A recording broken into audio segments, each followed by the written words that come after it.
আপনার পিএলের প্রতিবেদনে যেমনটা শুনছিলাম, শুক্রবার লিটন শান্ত মিরাজদের পাওয়ার হিটিং তালিম দিয়েছেন জুলিয়ান রসউড। এই অনুশীলনে বেস বলে ব্যবহৃত প্রো ভেলোসিটি ব্যাটিং টি এবং মেডিসিন বল ব্যবহার করেছেন রসউড। দিন কয়েক আগে লোকাল কোচ এবং নারী ক্রিকেটারদেরও পাওয়ার হিটিং এর দীক্ষা দিয়েছিলেন ক্রিকেটের প্রথম স্বীকৃত পাওয়ার হিটিং কোচ। বিসিবির ফটোগ্রাফারের ক্যামেরার লেন্স জুলিয়ান রসউডের দিকে। ছবিটা প্রতীকী। এশিয়া কাপের স্কিল ক্যাম্পের প্রথম দিনে সবার নজরবন্দি ছিলেন লিটন শান্তদের পাওয়ার হিটিং তালিম দিতে আসা এই ইংলিশম্যান। গত বিপিএলে নজর কেড়েছিল কাইল মেয়ার্সের বিশেষ প্রো ভেলোসিটি ব্যাট। সফট বল বা বেস বলে ব্যবহৃত হওয়া এই ব্যাট দিয়ে পাওয়ার হিটিং অনুশীলন করতেন মেয়ার্স। ক্রিকেটে বিশেষ এই ব্যাট ব্যবহারের জনক আবার বলা হয় দুনিয়ার প্রথম স্বীকৃত পাওয়ার হিটিং কোচ জুলিয়ান রসউডকে। এবার বাংলাদেশ ক্রিকেটে বিশেষ এই ব্যাট ব্যবহার করছেন বাংলাদেশের খণ্ডকালীন পাওয়ার হিটিং কোচ। শুরুতে লোকাল কোচদের এই ব্যাটের ব্যবহার সম্পর্কে অবগত করেছিলেন উড।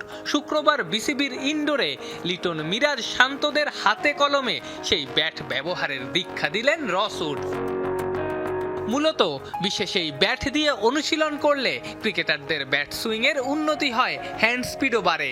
যেহেতু ব্যাটটার ভর নিচের দিকে থাকে তাই এই ব্যাটের অনুশীলন ব্যাটারদের ব্যালেন্সও বাড়ায়। এই ব্যাট দিয়ে করা ড্রিল হ্যান্ড আই কোঅর্ডিনেশন ভালো করার ক্ষেত্রেও কাজে লাগে। এই ড্রিলে শটের পাওয়ারও বাড়ে। জানা গেছে ক্রিকেটাররা বিশেষ এই ব্যাট নিজেদের সংগ্রহে রাখার আগ্রহও দেখিয়েছেন।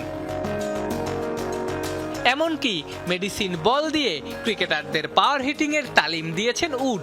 স্বাভাবিক বাস্কেটবল বা হ্যান্ডবলের তুলনায় অনেক ভারী হওয়ায় এই বলের অনুশীলন ক্রিকেটারদের স্ট্রেংথ ও কন্ট্রোল বাড়াতে সাহায্য করে। বিশেষ এই বল দিয়ে পাওয়ার হিটিং অনুশীলন করতেন বিরাট কোহলিও। বেস বলে পাওয়ার হিটিং অনুশীলনে ব্যবহার করা হয় ব্যাটিং টি। লাঠির মতো একটা বস্তুতে বল রাখা হয়, সেই বলটাই সজোরে আঘাত করে পাওয়ার হিটিং অনুশীলন করা হয়। পেছন থেকে একজন মাপেন ঠিক কতটা জোরে এক একটা শট খেলা হলো। ইংলিশ এই কোচ লিটন শান্তদের সেই অনুশীলনই করিয়েছেন। দিন কয়েক আগে বাংলাদেশে আসার পর এদিনই প্রথম ক্রিকেটারদের সঙ্গে কাজ করেছেন রসউড। পাওয়ার হিটিং অনুশীলনে ভিন্ন ভিন্ন টুল ব্যবহার করে যেন বুঝিয়ে দিলেন পাওয়ার হিটিং শুধুমাত্র শারীরিক গঠন ও শক্তির উপরেই নির্ভরশীল না, নিয়মিত ড্রিলার ভিন্ন ভিন্ন অনুশীলন পদ্ধতি সাফল্যের পেছনের অন্যতম বড় কারণ। আফনান পিয়াল, যমুনা স্পোর্টস, ঢাকা।